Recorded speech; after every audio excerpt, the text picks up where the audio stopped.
1999년 2월 4일 미국 링컨 센터에서 인간 승리의 주인공인 스테파니 바스토니의 바스토스의 발레 공연이 열렸을 때 이 공연장을 가득 메운 관중들은 뜨거운 박수를 보낼 수밖에 없었습니다. 왜냐하면 그녀는 1995년에 교통사고를 당해서 발목을 절단하는 대수술을 받았습니다. 그때 그녀는 절망했죠. 나는 이제 발레리나로서 사형 선고를 받았다. 내 인생은 껍데기만 남았을 뿐이다. 그러나 바스토스의 곁에는 지혜로운 어머니가 계셨습니다. 의족을 바라보면서 눈물 짓는 딸에게 다음과 같이 속삭였습니다. 사랑하는 딸아, 네가 잃은 것은 오른쪽 발목 하나뿐이란다. 의족으로 사람들에게 멋진 춤을 보여줄 수 있겠니? 바스토스는 어머니의 격려에 용기를 얻어서 힘차게 제기했습니다. 그리고 의족의 발레리나라는 명성을 얻게 됩니다. 어머니의 격려 한마디가 껍데기 인생을 알곡 인생으로 바꿔놓았죠. 성도 여러분, 우리의 어머니들은요 화가입니다. 자녀는요 어머니가 그린 한 폭의 그림입니다. 어머니가 그리는 그림에 따라서 자녀들은 성장하게 되어 있습니다. 폭군 네로 황제의 어머니는 살인자였습니다. 미국의 초대 대통령 조지 워싱턴의 어머니는 경건한 청교도였습니다. 나폴레옹의 어머니는 왕성한 활동가였습니다. 우리의 어머니들은 자녀의 인생을 좌우하는 조종사입니다. 가정에서 어머니의 역할이 크기 때문에 어머니들은 항상 신앙적으로 깨어 있어야 합니다. 말씀을 항상 가까이 함으로 인해서 지혜로운 자가 되어야 합니다. 늘 깨어 기도함으로 강한 어머니가 되어야 됩니다. 왜냐하면 자녀는 부모를 닮기 때문이죠. 외적으로나 내적으로나 부모는 자녀의 본이 되기 때문에 한 사람의 인생에서 부모의 삶은 더없이 중요합니다. 특별히 하나님을 향한 부모의 믿음과 삶의 태도는 자녀가 하나님과 관계를 정립하는 데 직접적인 영향을 주기 때문에 부모가 된 성도는 결코 기도 없이 자녀를 양육할 수 없음을 고백하게 됩니다. 오늘 우리에게 주신 본문 말씀의 주인공인 사가랴와 엘리사벳은 어떤 부모였을까요? 그들은요 생물학적으로는요 아이를 가질 수 없는 노인이었습니다. 하지만 그들은 하나님의 계획 속에서 그 은혜로 아들을 낳았습니다. 하나님은 사람의 생각을 초월하는 약속을 그들에게 주셨고 그 언약을 이루셨습니다. 한량없는 긍휼로 노인의 태를 열어주셔서 아이를 낳게 하셨습니다. 그래서 하나님의 역사는 언제나 이처럼 놀랍고 위대합니다. 당시 유대 사회에서는요 태어난 지 8일째 되는 날 할례를 행하고 아이의 이름을 짓는 것이 관습이었습니다. 주로 아버지나 친족의 이름을 따라 지었는데 그 자리에 친족들과 이웃들도 함께 참여했습니다. 그런데 이때 어머니 엘리사벳은 하나님이 정해주신 이름, 가족이나 친지의 아버지나 친족의 이름을 따라 짓는 것이 아니라 하나님이 정해주신 이름 요한을 기억해냅니다. 이 사실은요 엘리사벳이 언제나 하나님의 뜻에 순종하는 경건한 여성이었음을 보여주고 있습니다. 그런데 이때 그런 한편 아버지 사가랴는 하나님께서 네 아내 엘리사벳이 네게 아들을 낳아주리니 그 이름을 요한이라 하라 이렇게 말씀하셨을 때 믿지 못했죠. 그 사실을 믿지 못해서 왜 믿지 못해요? 생물학적으로 아이를 가질 수 없는 아내였기 때문에 믿지 못해서 아이가 태어날 때까지 말을 못하는 근신의 시간을 보냈습니다. 하지만 출생 후에는 천사가 일러준 대로 이름을 요한이라고 지음으로써 자신의 경건한 신앙을 증명했습니다. 이처럼 하나님의 분명한 능력을 체험한 사람은 어떠한 반대나 이견에도 굴하지 않습니다. 관습도 상식도 여론도 그 사람의 순종을 막지 못합니다. 이름을 정하는 사가랴의 행동을 통해서 우리가 알 수 있는 것은 하나님의 뜻과 계획은 결국 성취된다는 사실입니다. 하나님의 뜻에 순종하는 사람이 있고 불순종하는 사람이 있습니다. 순종하는 사람은 복을 받을 것이고 불순종하는 사람은 징계를 받을 것입니다. 그러나 어찌하든지 하나님의 뜻은 이루어집니다. 사가랴는 드디어 혀가 풀리며 말을 하게 되었습니다. 그는 곧바로 하나님을 찬양합니다.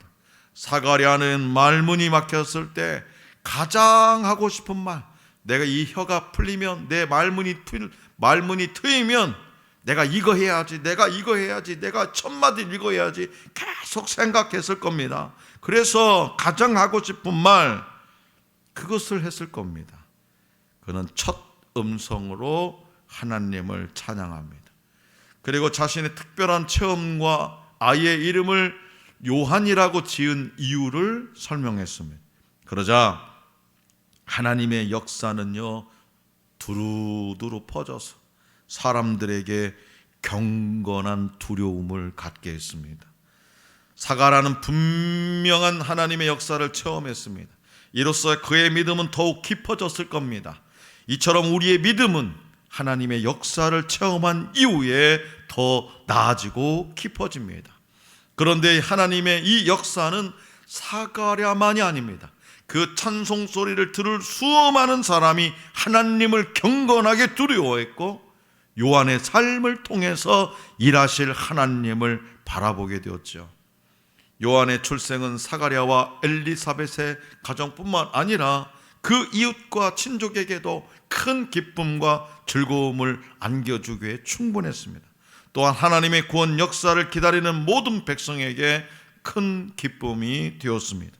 개인의 기쁨을 넘어서 공동체의 기쁨으로, 더 나아가 온 인류의 기쁨으로 확장되어 갔습니다. 이처럼 하나님에 대한 분명한 체험은 자신에게도 큰 유익이 되지만 주변 사람에게도 선한 영향력을 끼친다는 사실을 기억하시기 바랍니다.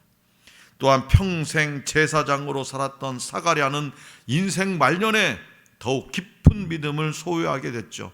어쩌면 지금까지 쌓아왔고 경험했던 것보다도 가장 강력하고도 확실한 믿음의 체험을 사가랴는 했을 겁니다. 그래서 이름 짓는 과정에서 사가랴와 엘리사벳을 통해 나타나는 하나님의 일하심은 근처에 사는 모든 사람이 그 일을 마음에 새기고 눈에 본 대로 들은 대로 그 사실을, 그 역사의 현장을 마음에 새기고 이 아이가 장차 어떤 사람이 될까? 하나님께서 친히 이름을 지어준 이 아이는 장차 어떤 사람이 될까 하는 그런 믿음의 기대와 소망을 품고 기도하게 했습니다. 일반적으로 믿음의 가정에서 자란 자녀들은 신앙을 가집니다. 부모가 신앙이 좋으면 자녀들도 신앙이 좋습니다. 그러나 꼭 그런 것은 아닙니다. 윗물이 밝아야 아랫물이 밝지만 윗물이 밝아도 아랫물이 흐릴 수 있습니다. 유다 나라 아하스 왕은 악한 왕이었습니다.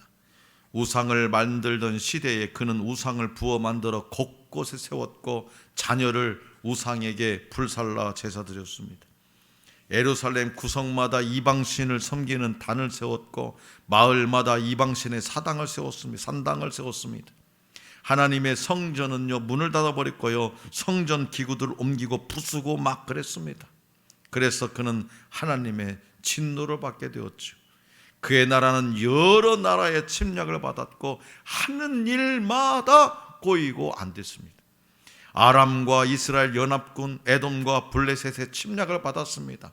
수많은 백성이 죽고 사로잡혀가고 노략질을 당하고 성읍들을 빼앗겼습니다. 아수르 왕에게 구원을 요청해서 아수르 군대가 오긴 했지만 도움이 되기는커녕 오히려 더 나라를 어렵게 만들었습니다. 성전과 궁전의 보물을 아수르 왕에게 갖다 바쳐야 했고, 그것도 모자라서 대신들의 신하들의 집에서 보물을 걷어들여서 끌어내서 바쳐야 했습니다. 보물을 그렇게도 많이 바쳤으나 아무런 유익이 없었습니다. 또 그는 아람이 자기를 쳐 이긴 것은 그들의 신이 그들을 도와주기 때문에 생각하고, 자기도 그들의 신을 섬기면 그 신이 자기와 백성을 도우리라 생각하고 하나님이 아닌 아람 신을 섬겼으나 오히려 망하게 되었습니다. 다시 말해서 자기 나름대로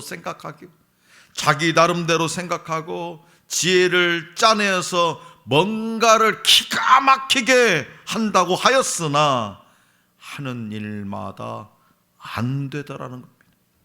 이 아하스 왕의 예가 윗물이 맑아도 아랫물이 흐릴 수 있다는 예입니다.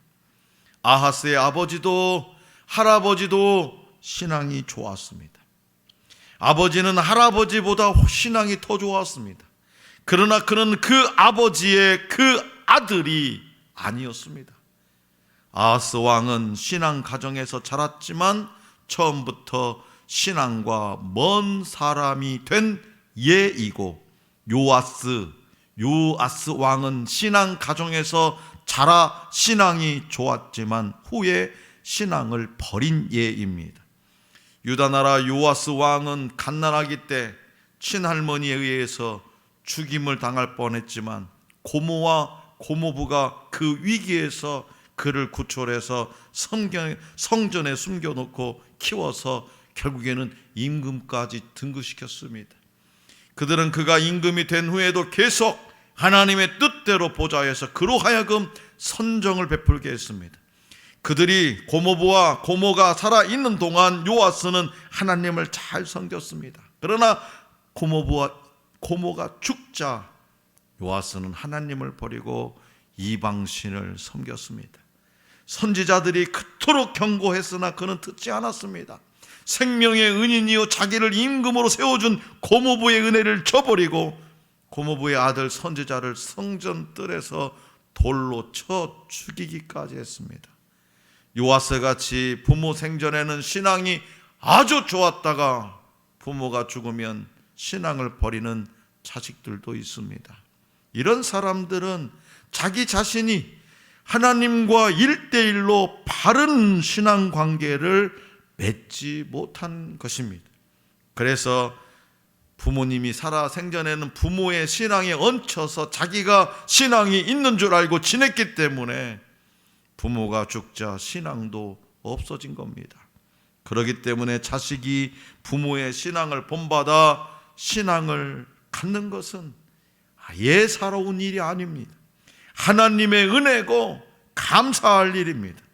그렇다면 어떻게 해야 우리의 사랑스러운 자녀들에게 신앙의 본이 되는 부모가 될 수 있을까?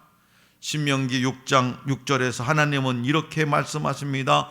오늘 내가 네게 명하는 이 말씀을 너는 마음에 새기고, 오늘 내가 너에게 명하는 이 말씀을 너는 마음에 새기고. 여기서 하나님은 너부터 말씀 순종의 본을 보이라 말씀하십니다. 다시 말해서 하나님의 말씀을 부모인 너부터 지키라, 그런 뜻입니다. 즉 너부터 부모인 너부터 예수님의 제자가 되라는 뜻입니다. 그렇기 때문에 부모인 우리가 먼저 예수님의 성숙한 제자가 되어야 됩니다. 그래야 우리의 자녀들도 우리처럼 예수님의 제자가 될 수 있습니다.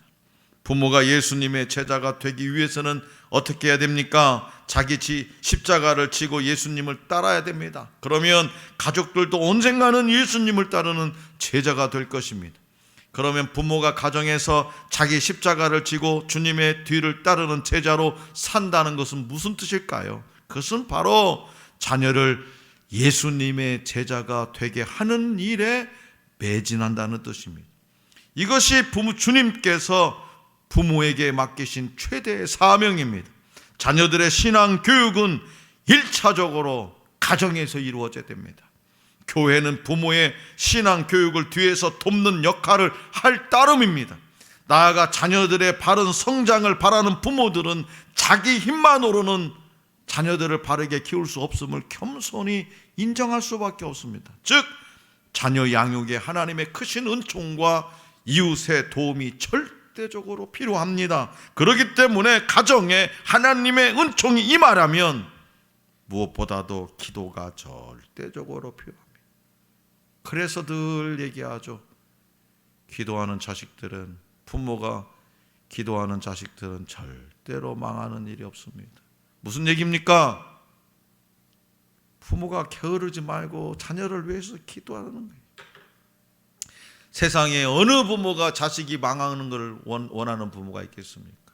어느 부모가 다 고슴도치도 자기 새끼가 이쁘다고 자식이 잘 살기를 바라는 거죠. 요즘 시대에 잘 사는 건 뭡니까? 옛날에는 잘 사는 게 다 출세하고 돈 많이 벌고 좋은 집 살고 좋은 집 살고 좋은 옷 입고 그거지만 요즘은요 다 어른들한테 물어보면 뭐라고 해요? 잘 사는 게 부모한테 손 안 벌리고 헤어진다고 말 않고 지들끼리 아웅다웅 잘 사, 그것이 잘 사는 거래요. 부모한테 죽는 소리 하지 않고 그게 잘 사는 거래요. 그러려면 어떻게 되냐? 자녀를 위해서 기도해야 됩니다. 자, 그러면 우리 부모들이 자녀들을 위해서 어떻게 기도해야 되느냐? 첫째, 자녀들을 위해서 기도할 때 먼저 하나님의 마음을 헤아려 보는 것이 중요합니다. 왜 우리 수환이가 선생님이 되려고 하는가? 선생님이 되어서 하나님의 뜻을 이루는 것이 뭔가? 그 하나님의 뜻을 물어봐야 되는 거죠. 왜 우리 수연이는 지금 대학원에 들어갈 준비를 하고 있는가? 그 일을 통해서 하나님의 영광을 위해서 어떻게 사용하려고 하는가? 그 뜻을 헤아려 보는 거예요. 그렇게 하나님의 마음을 헤아려서 기도한다면 기도의 내용이 달라질 겁니다. 그뿐만 아니라 자녀들에 대한 소원과 태도도 달라질 겁니다. 막연하게 내가 뭔가 되겠다, 그것이 아니라 이 일을 해서 어떻게 하나님의 나라를 세워가고 어떻게 하나님의 영광을 위해서 살아갈까, 정말 그 태도가 달라지게 될 겁니다. 이직을 할 때도 왜 내가 이직을 해야 되는지, 왜 이 직장에 들어가야 되는지 그 목적과 태도가 분명히 하나님의 뜻을 헤아려 본다면 우리 아이의 생각은 완전히 다를 겁니다. 자녀들의 세상적인 성공이 목표가 아니라 하나님의 마음에 합한 자녀가 되는 것이 부모의 궁극적인 소원으로 자리를 잡게 될 줄로 믿습니다. 둘째는 부모인 우리가 먼저 새로워지기를 기도해야 됩니다. 자녀들의 변화보다도 내가 먼저 좋은 부모가 되게 해달라고 기도해야 됩니다. 부모인 우리가 새로워지면 자녀들도 긍정적으로 변할 가능성이 큽니다. 왜요? 부모는 자녀들에게 있어서 아주 훌륭한 교과서가 되기 때문에 그렇습니다. 실제로 우리의 자녀들이 부모 때문에 큰 고통과 상처를 받을 때가 많습니다. 그 고통과 상처가 자녀들의 인격과 장래에 부정적인 영향을 미치기도 합니다. 부모의 욕심 때문에 자녀들의 잠재력과 창의성이 말살되기도 합니다. 그렇기 때문에 부모인 우리부터 새로워져야 됩니다. 그래야 하나님께서 우리 자녀들에게 은총을 내리실 겁니다. 그래야 부모가 영적으로 안정을 누리게 되고 거기서 자녀들이 건강하게 자라게 됩니다. 사랑하는 성도 여러분, 영적 성장은요 죽을 때까지 가능합니다. 사가랴가 어떤 사람이었습니까? 일평생 제사장으로 살았던 사람입니다. 그런데요, 그 나이가 많은 세월에도 하나님의 은혜를 받게 되니까 영적으로 더 충만해지지 않습니까? 사가랴처럼 인생의 끝자락에서도 특별한 체험을 통해서 깊은 영적 성장을 경험할 수도 있습니다. 그래서 우리는 과거 믿음의 경험에 안주하거나 만족해서는 안 됩니다. 내가 소싯제게는 뭐 이랬다 저랬다. 아니요, 지금이 중요합니다. 날마다 하나님 앞에 나아가야 되고 믿음의 경주를 끝까지 해야 합니다. 사가랴와 엘리사벳의 경건한 신앙과 삶은 후에 예수님은 이렇게 칭찬하셨습니다. 여자가 낳은 자 중에 요한보다 큰 자가 없도다. 이런 칭찬 받아야 되지 않겠어요? 이런 칭찬.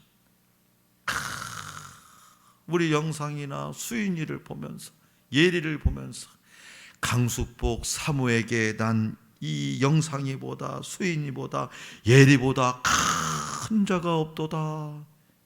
이런 칭찬을 주님으로부터 받아야 되지 않겠습니까?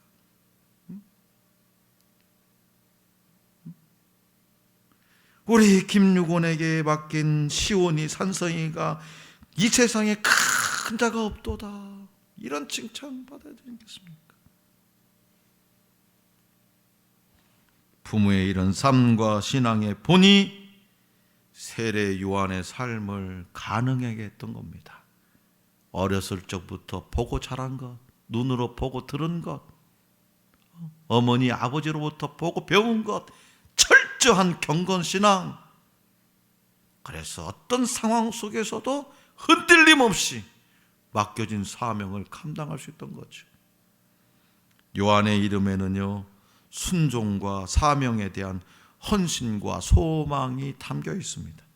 마찬가지로 하나님은 우리에게 하나님의 자녀라는 이름을 붙여주셨으며 우리가 그 이름에 합당한 삶을 살기를 원하고 바라고 기대하십니다. 그러므로 사가랴와 엘리사벳처럼 자녀에게 신실한 신앙의 본을 보이는 부모가 될 수 있기를 원합니다. 신앙과 삶이 일치하는 모습을 통해서 주의 손이 함께 하시는 우리의 자녀들이 될 수 있기를 간절히 기원합니다.